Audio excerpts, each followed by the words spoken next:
राम राम दोस्तों, मैं आपकी प्यारी दुलारी चुगल किशोरी। कैसे हैं आप लोग? आज का दिन तो ना अनुपमा के लिए बहुत खास है, क्योंकि जो जोरदार स्वागत उसका शाह हाउस में हुआ है ना, वो आज तक 26 सालों में नहीं हुआ। मतलब अनुपमा की तो चांदी चांदी हो गई। वहीं ये रिश्ता क्या कहलाता है में बाप बेटे के गिले शिकवे दूर हो गए हैं। और अभीर ने तो खुद कह दिया है कि अभिनव से कि वो उसे कभी छोड़कर नहीं जाएगा। वही गुम है किसी के प्यार में विराट और सही आखिरी समय में भी एक दूसरे पर प्यार लुटाते दिखेंगे।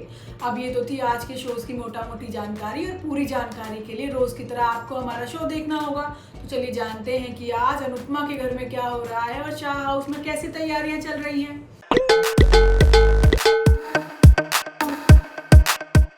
आज तो अनुपमा की खुशी का ठिकाना नहीं है भाई। 26 साल से अनुपमा को इतना आदर सत्कार नहीं मिला जो अमेरिका जाने पर मिल रहा है। अब शाह परिवार के लोग तो ऐसे तैयारियों में जुटे हैं कि जैसे खुद आसमान से देवी आ रही हो। लेकिन अब अनुपमा ने भी किसी देवी से कोई कम काम तो किए नहीं है। वहीं अनुज से तो अनुपमा का इंतजार ही नहीं हो रहा है। कभी घड़ी देख रहा है, कभी दरवाजे पर खड़ा है, तो कभी अनुपमा की फोटो देखने में लगा है। बताओ, उसकी बेचैनी देखकर तो माया का कलेजा जल रहा है। होता यह है कि शाह हाउस में अनुपमा की फेयरवेल पार्टी रखी गई है।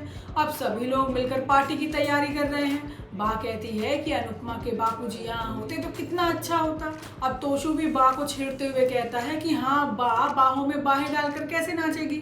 इसी बीच काव्या भी आ जाती है और सभी लोग मिलकर तैयारी में लग जाते हैं। अब बा काव्या की सेवा करती है और कहती है कि ऐसी हालत में परिवार के साथ रहना ही सही होगा। मैं यहाँ तेरा ध्यान भी रखूंगी और तू खुश भी रहेगी। अब सभी लोग काव्या को वहाँ रुकने के लिए कहते हैं, लेकिन काव्या जवाब ही नहीं देती। वहीं दूसरी तरफ पाकी अधिक को समझाती है कि हम कब तक ऐसे ही रहेंगे। अब मम्मी को कितना बुरा लगेगा अगर हमारे बीच सब कुछ ठीक नहीं हुआ तो। लेकिन अधिक कहता है कि वो सबके सामने सब कुछ ठीक होने का नाटक नहीं कर सकता। अब अनुपमा का स्वागत शाह हाउस में जोरों शोरों से होता है। बा और बाकी सभी लोग मिलकर अनुपमा की राहों में फूल बिछा देते हैं और उसकी आरती भी उतारते हैं। और अनुपमा भी खुशी से फूली नहीं समाती और कहती है कि जिंदगी भी क्या क्या रंग दिखाती है। पहले मैं इस घर में आई थी और आज इस घर से ही जा रही हूँ। नहीं पता कि कब कौन कितना साथ दे, इसलिए जिंदगी को खुलकर जियो। दूसरी तरफ अनुपमा के इंतजार में अनुज से सब्र नहीं हो रहा है। वो तो बार बार घड़ी देख रहा है और माया उसे घूर रही है। अब अनुज अंकुश से कहता है कि चाहे कुछ भी हो जाए, अब वो अनुपमा की खुशियों को किसी की नजर नहीं लगने देगा। इस बार अनुपमा अमेरिका जाकर रहेगी और उसका अनुज भी उसे नहीं रोकेगा। अब माया का तो पता नहीं, लेकिन बरखा बहुत खुश है क्योंकि उसे लग रहा है कि अनुपमा के जाने के बाद अनुज भी यहाँ से चला जाएगा और एक बार फिर उसके घर पर और उसके पूरे बिजनेस पर उसी का राज होगा। वहीं ये रिश्ता क्या कहलाता है में मंजरी ने तो सब कुछ गुड़ गोबर कर दिया है। अब इतना रायता फैलाने के बाद भी वो समझ नहीं रही है कि उसने कितना गलत किया है। लेकिन उसके भ्रम को तो खुद अभीर ही तोड़ने वाला है, क्योंकि अभिनव और अभीर के बीच की दीवार खुद अभीर ने हटा दी है। वो तो खुलकर अपने पापा अभिनव से कह देगा कि वही उसके असली पिता हैं और उसे अपने असली पिता से कोई मतलब नहीं है। अब दोनों का प्यार देखकर तो हमारी आंखें भी भर आई। होता यह है कि दोनों परिवारों के बीच तो युद्ध सा छिड़ गया है। मनीष अक्षरा को समझाते हुए कहता है कि अब अभिनव और अभीर को थाम कर रख और जंग भी लड़, क्योंकि आगे की लड़ाई तुझे अकेली लड़नी है। अब ये लड़ाई भी आसान नहीं है, लेकिन लड़ने के अलावा तो कोई दूसरा ऑप्शन नहीं है।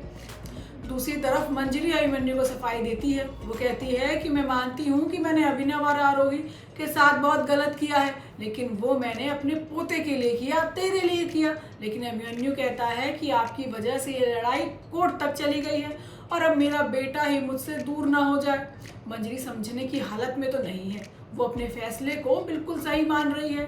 वो कहती है कि अभीर को पाने के लिए वो कुछ भी करेगी, क्योंकि लोग जमीन का टुकड़ा तक नहीं बांटते और यहाँ सवाल तो बेटे का है। वो कहती है कि तुझे अभीर चाहिए तो उसे पाना होगा या तो छीनना होगा। अब अभिमन्यु कहता है कि अक्षरा और अभिनव ने मिलकर अभीर को पाला है और उसकी बहुत अच्छी परवरिश भी की है। अब हम तीनों मिलकर अभीर को पाल लेंगे। लेकिन मंजरी अभिमन्यु की बात सुनने को तैयार ही नहीं है। इसके बाद बाकी की शादी की रस्में शुरू हो जाती हैं। अब अगले दिन अभीर को बुरा सपना देखता है और अभिनव से आते ही चिपक जाता है और रोता है। वो कहता है कि पापा, आप मुझे कभी छोड़कर मत जाना। मुझे पता है कि आप मेरे असली पापा नहीं हो, लेकिन मैं आपको अच्छा बेटा बन के दिखाऊंगा। अब जिसके बाद दोनों खूब रोते हैं और एक दूसरे पर प्यार भी लुटाते हैं। वहीं गुम है किसी के प्यार में मौत से पहले ही सई तो बड़ा प्यारा सा सपना देख रही है। सई देखती है कि विराट उसे प्रपोज करता है, गुलाब देता है, अंगूठी पहनाता है और दोनों की शादी हो रही है और सभी लोग एक हैप्पी फैमिली बन गए हैं। लेकिन आँख खुलते ही हकीकत सामने आ जाती है। अब सई तो बम में लिपटी है और विराट उसका ध्यान रख रहा है। अब सई घबरा जाती है और विराट को दूर रहने के लिए कहती है और कहती है यहाँ से निकल जाओ। लेकिन विराट तो साफ मना कर देता है। वो उसे शांत कराने की कोशिश करता है। विराट सई के साथ अपनी पुरानी जिंदगी की खूबसूरत यादों को ताज़ा करता है, जिससे सई का ध्यान बम से हट सके। अब सई और विराट अपने आबा, अपनी शादी और बीती पुरानी बातों की बात करते हैं। सई विराट से अपने दिल की बात भी कह देती है और विराट भी उस पर प्यार लुटाता है। अब बम फटने में कुछ ही समय बचा है। अब आखिरी समय में भी विराट और सई गले मिलते हैं और कहानी का अंत हो जाता है। अब शो में 20 साल का लीप आएगा और कल से नई कहानी शुरू होगी।